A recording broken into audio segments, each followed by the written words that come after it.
Road will not be seen tonight. What are you getting at? So that we may bring you the President's State of the Union address. I knew I could depend on you. From Capitol Hill in Washington, D.C., NBC News covers the State of the Union address of President Ronald Reagan. Here in New York are NBC News correspondents Roger Mudd and Tom Brokaw. In the way government has operated in this country in the last 50 years. The President has concluded the State of the Union depends in large part on the states assuming more responsibility. However, the President also has concluded that there is no need for a tax increase. Democrats have a different view of the nation's problems, and after the President speaks tonight, we'll hear their paid analysis. And from an NBC News AP poll, the public's view of the State of the Union on this night. Roger? President Reagan was last before a joint session of the Congress on April 28th. It was just after his assassination attempt, and as you remember, the place went wild. It was in February of last year, February 18th, when he delivered his economic State of the Union. So this is his first official and formal appearance delivering his first State of the Union. Last year he called it a new beginning. This time it's the new federalism. There has been a considerable amount of speculation over the last several weeks about whether or not he would increase taxes. The answer apparently is no. This is the shot of the main door leading into the House chamber where the House doorkeeper, James Malloy of Buffalo, will come in, announce the President, and of course the place again will go wild. Those are Secret Service agents, if you didn't know by now. There's Mr. Malloy, brown suit, followed by the accompanying dignitaries.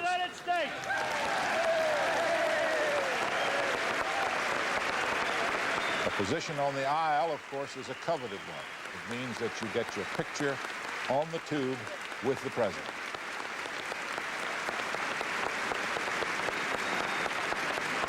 And there's an art to grabbing the President's hand.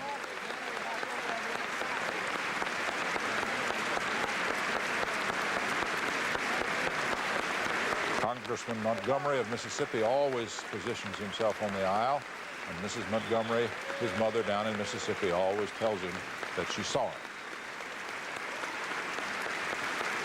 Howard Baker and the officials of the House of Representatives.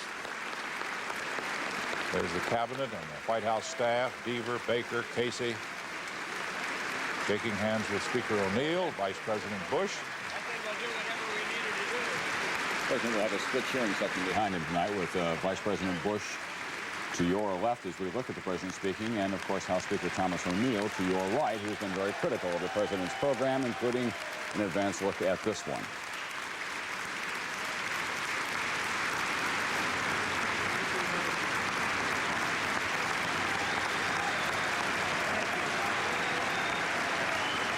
This is a major event in the history of the city and of the nation and of the Congress. There's Mrs. Reagan in the presidential gallery.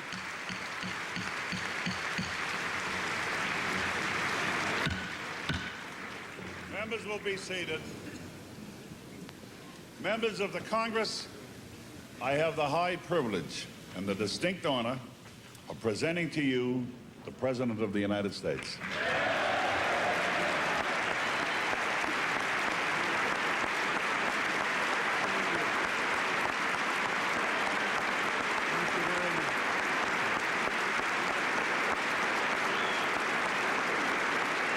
Thank you.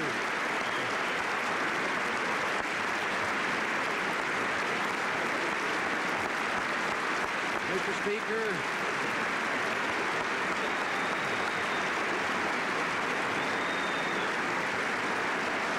thank you.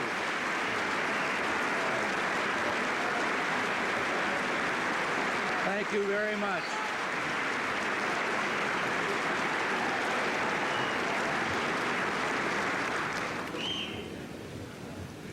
Mr. Speaker, Mr. President, distinguished members of the Congress, honored guests, and fellow citizens.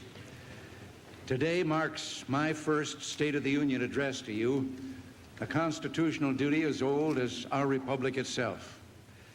President Washington began this tradition in 1790 after reminding the nation that the destiny of self-government and the preservation of the sacred fire of liberty is finally staked on the experiment entrusted to the hands of the American people. For our friends in the press who place a high premium on accuracy, let me say, I did not actually hear George Washington say that.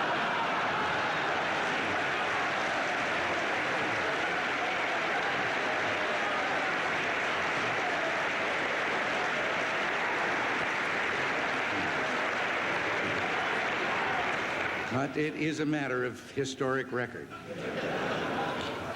But from this podium, Winston Churchill asked the free world to stand together against the onslaught of aggression. Franklin Delano Roosevelt spoke of a day of infamy and summoned a nation to arms. Douglas MacArthur made an unforgettable farewell to a country he'd loved and served so well. Dwight Eisenhower reminded us that peace was purchased only at the price of strength. And John F. Kennedy spoke of the burden and glory that is freedom. When I visited this chamber last year as a newcomer to Washington, critical of past policies which I believe had failed, I proposed a new spirit of partnership between this Congress and this administration, and between Washington and our state and local governments. In forging this new partnership for America, we could achieve the oldest hopes of our republic: prosperity for our nation, peace for the world, and the blessings of individual liberty for our children and someday for all of humanity.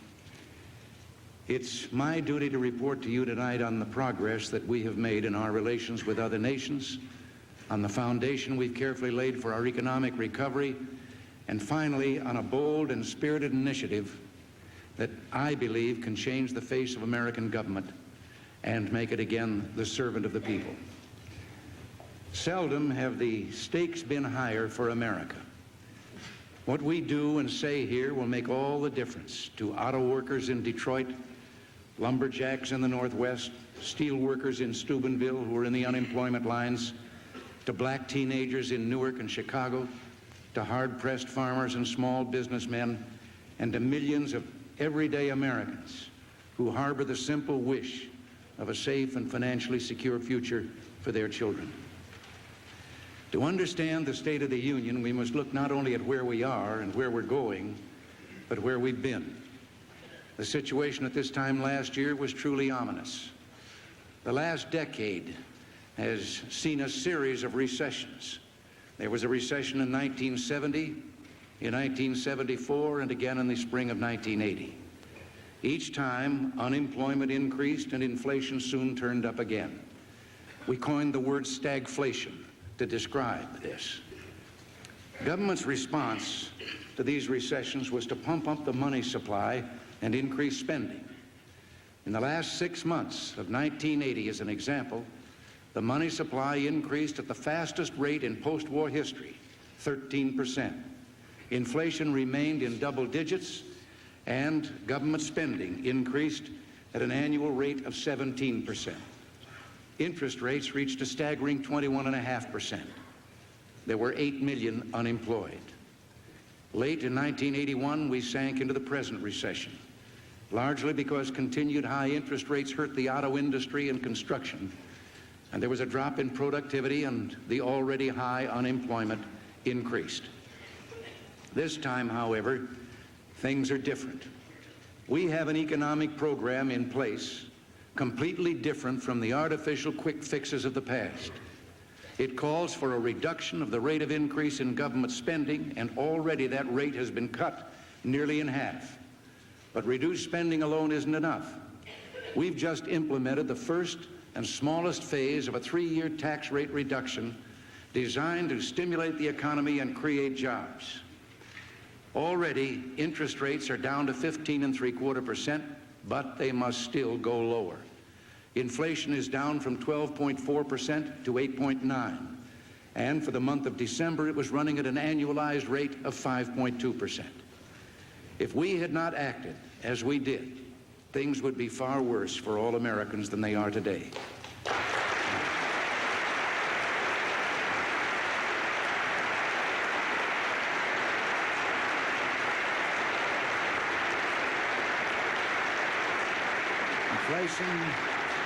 inflation, taxes, and interest rates would all be higher.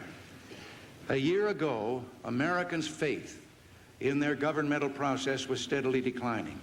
6 out of 10 Americans were saying they were pessimistic about their future. A new kind of defeatism was heard. Some said our domestic problems were uncontrollable, that we had to learn to live with this seemingly endless cycle of high inflation and high unemployment. There were also pessimistic predictions about the relationship between our administration and this Congress. It was said we could never work together. Well, those predictions were wrong. The record is clear, and I believe that history will remember this as an era of American renewal, remember this administration as an administration of change, and remember this Congress as a Congress of destiny. Together, we not only cut the increase in government spending nearly in half, we brought about the largest tax reductions and the most sweeping changes in our tax structure since the beginning of this century. And because we indexed future taxes to the rate of inflation, we took away government's built-in profit on inflation and its hidden incentive to grow larger at the expense of American workers. Together, after 50 years of taking power away from the hands of the people in their states and local communities, we have started returning power and resources to them. Together, we have cut the growth of new federal regulations nearly in half.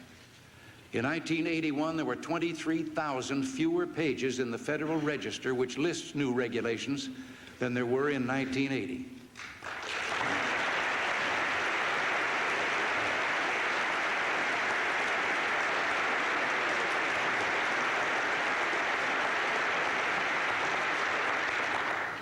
By deregulating oil, we've come closer to achieving energy independence and helped bring down the costs of gasoline and heating fuel. Together, we have created an effective federal strike force to combat waste and fraud in government. In just 6 months, it has saved the taxpayers more than $2 billion, and it's only getting started. Together, we've begun to mobilize the private sector, not to duplicate wasteful and discredited government programs, but to bring thousands of Americans into a volunteer effort to help solve many of America's social problems. Together, we've begun to restore that margin of military safety that ensures peace. Our country's uniform is being worn once again with pride.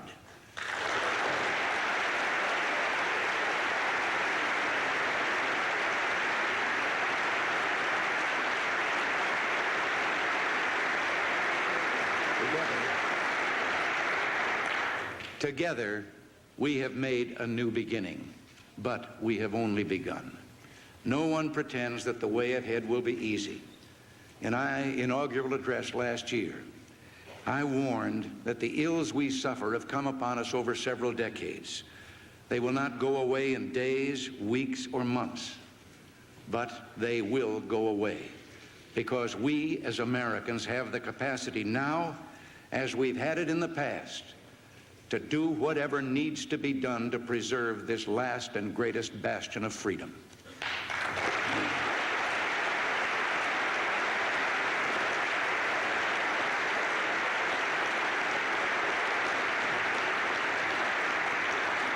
The economy will face difficult moments in the months ahead, but the program for economic recovery that is in place will pull the economy out of its slump and put us on the road to prosperity and stable growth by the latter half of this year.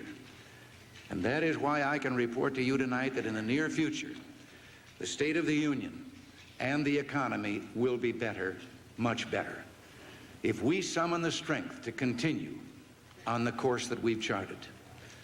And so the question, if the fundamentals are in place, what now?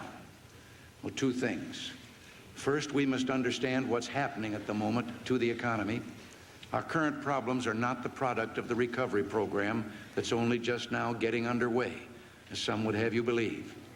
They are the inheritance of decades of tax and spend and spend. Second, because our economic problems are deeply rooted and will not respond to quick political fixes, we must stick to our carefully integrated plan for recovery. And that plan is based on 4 common sense fundamentals. continued reduction of the growth in federal spending, preserving the individual and business tax reductions that will stimulate saving and investment, removing unnecessary federal regulations to spark productivity, and maintaining a healthy dollar and a stable monetary policy, the latter a responsibility of the Federal Reserve System. The only alternative being offered to this economic program is a return to the policies that gave us $1 trillion debt, runaway inflation, runaway interest rates, and unemployment. The doubters would have us turn back the clock with tax increases that would offset the personal tax rate reductions already passed by this Congress. Raise present taxes to cut future deficits, they tell us. Well, I don't believe we should buy that argument. There are too many imponderables for anyone to predict deficits or surpluses several years ahead with any degree of accuracy. The budget in place when I took office had been projected as balanced. It turned out to have one of the biggest deficits in history. Another example of the imponderables that can make deficit projections highly questionable: a change of only 1 percentage point in unemployment can alter a deficit up or down by some $25 billion. As it now stands, our forecasts, which we're required by law to make, will show major deficits starting at less than $100 billion and declining, but still too high. More important, we're making progress with the 3 keys to reducing deficits: economic growth, lower interest rates, and spending control. The policies we have in place will reduce the deficit steadily, surely, and in time, completely. Higher taxes would not mean lower deficits. If they did, how would we explain that tax revenues more than doubled just since 1976? Yet in that same 6-year period, we ran the largest series of deficits in our history. In 1980, tax revenues increased by $54 billion, and in 1980, we had one of our all-time biggest deficits. Raising taxes won't balance the budget. It will encourage more government spending and less private investment. Raising taxes will slow economic growth, reduce production, and destroy future jobs, making it more difficult for those without jobs to find them, and more likely that those who now have jobs could lose them. So, I will not ask you to try to balance the budget on the backs of the American taxpayers.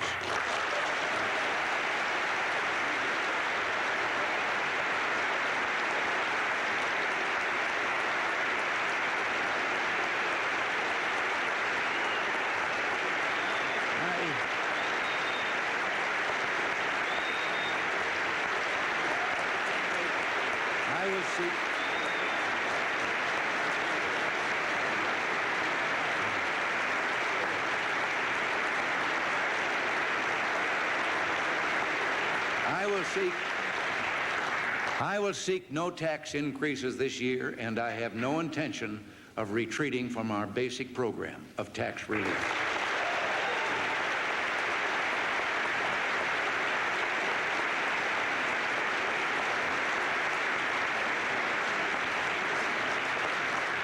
I promise to bring the American people to bring their tax rates down and to keep them down, to provide them incentives to rebuild our economy, to save, to invest in America's future. I will stand by my word. Tonight, I'm urging the American people, seize these new opportunities to produce, to save, to invest, and together we'll make this economy a mighty engine of freedom, hope, and prosperity again.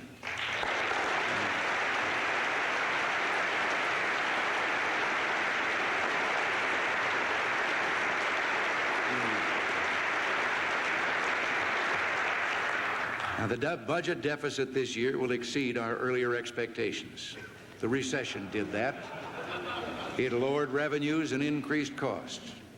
To some extent, we're also victims of our own success.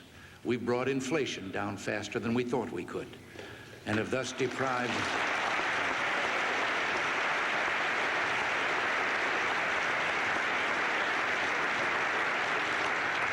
And in doing this, we've deprived government of those hidden revenues that occur when inflation pushes people into higher income tax brackets. And the continued high interest rates last year cost the government about $5 billion more than anticipated. We must cut out more non-essential government spending and root out more waste, and we will continue our efforts to reduce the number of employees in the federal workforce by 75,000. The budget plan I submit to you on February 8th will realize major savings by dismantling the Departments of Energy and Education and by eliminating ineffective subsidies for business. We will continue to redirect our resources to our two highest budget priorities: a strong national defense to keep America free and at peace, and a reliable safety net of social programs for those who have contributed and those who are in need. Contrary to some of the wild charges you may have heard, this administration has not and will not turn its back on America's elderly or America's poor.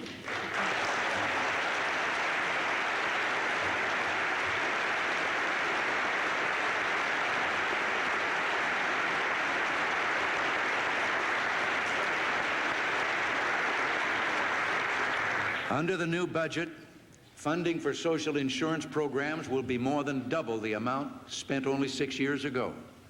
But it would be foolish to pretend that these or any programs cannot be made more efficient and economical. The entitlement programs that make up our safety net for the truly needy have worthy goals and many deserving recipients. We will protect them. But there's only one way to see to it that these programs really help those whom they were designed to help, and that is to bring their spiraling costs under control. Today, we face the absurd situation of a federal budget with 3/4 of its expenditures routinely referred to as uncontrollable, and a large part of this goes to entitlement programs. Committee after committee of this Congress has heard witness after witness describe many of these programs as poorly administered and ripe with waste and fraud. Virtually every American who shops in a local supermarket is aware of the daily abuses that take place in the food stamp program, which has grown by 16,000% in the last 15 years.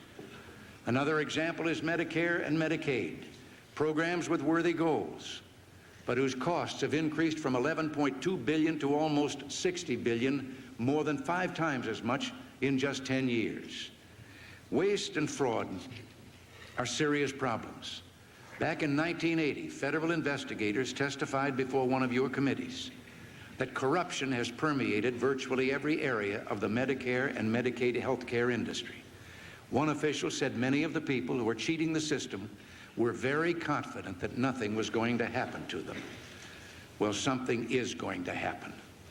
Not only the taxpayers are defrauded, the people with real dependency on these programs are deprived of what they need because available resources are going not to the needy, but to the greedy. The time has come to control the uncontrollable. In August, we made a start. I signed a bill to reduce the growth of these programs by $44 billion over the next 3 years, while at the same time preserving essential services for the truly needy. Shortly, you will receive from me a message on further reforms we intend to install, some new, but others long recommended by your own congressional committees. I ask you to help make these savings for the American taxpayer. The savings we propose in entitlement programs will total some $63 billion over 4 years and will, without affecting Social Security, go a long way toward bringing federal spending under control. But don't be fooled by those who proclaim that spending cuts will deprive the elderly, the needy, and the helpless. The federal government will still subsidize 95 million meals every day. That's 1 out of 7 of all the meals served in America. Head Start, senior nutrition programs, and child welfare programs will not be cut from the levels we proposed last year. More than $500 million has been proposed for minority business assistance, and researchers at the National Institute of Health will be increased by over $100 million. While meeting all these needs, we intend to plug unwarranted tax loopholes and strengthen the law which requires all large corporations to pay a minimum tax.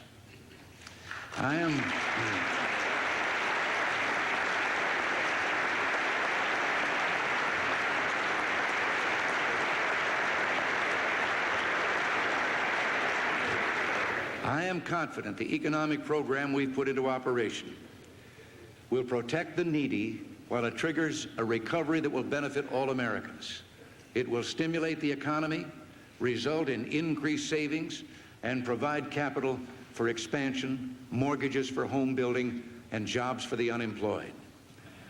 Now that the essentials of that program are in place, our next major undertaking must be a program just as bold, just as innovative to make government again accountable to the people, to make our system of federalism work again. Our citizens feel they've lost control of even the most basic decisions made about the essential services of government, such as schools, welfare, roads, and even garbage collection. And they're right. A maze of interlocking jurisdictions and levels of government confronts average citizens in trying to solve even the simplest of problems. They don't know where to turn for answers, who to hold accountable, who to praise, who to blame, who to vote for or against. The main reason for this is the overpowering growth of federal grants and aid programs during the past few decades. In 1960, the federal government had 132 categorical grant programs costing $7 billion. When I took office, there were approximately 500 costing nearly $100 billion. 13 programs for energy, 36 for pollution control, 66 for social services, 90 for education. And here in the Congress, it takes at least 166 committees just to try to keep track of them. You know and I know that neither the President nor the Congress can properly oversee this jungle of grants in aid. Indeed, the growth of these grants has led to the distortion in the vital functions of government. As one Democratic governor put it recently, the national government should be worrying about arms control, not potholes. The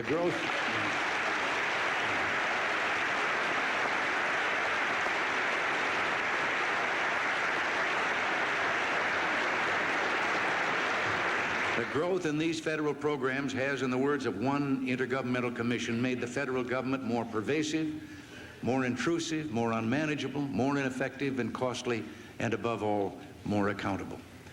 Well, let's solve this problem with a single bold stroke.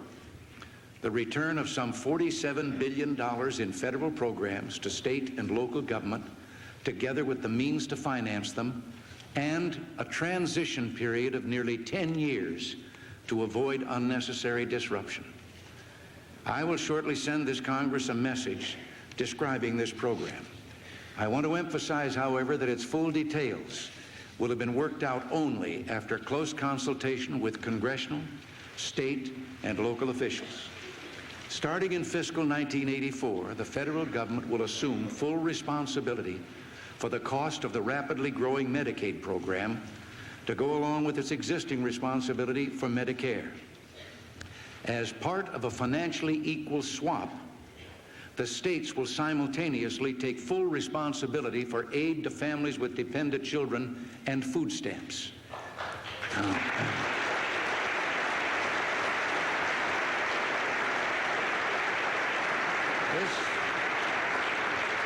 This will make welfare less costly and more responsive to genuine need because it'll be designed and administered closer to the grassroots and the people it serves.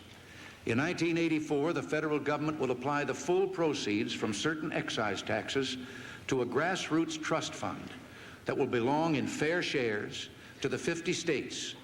The total amount flowing into this fund will be $28 billion a year. Over the next 4 years, the states can use this money in either of two ways. If they want to continue receiving federal grants in such areas as transportation, education, and social services, they can use their trust fund money to pay for the grants, or to the extent they choose to forego the federal grant programs, they can use their trust fund money on their own for those or other purposes.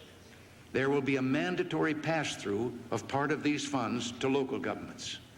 By 1988, the states will be in complete control of over 40 federal grant programs.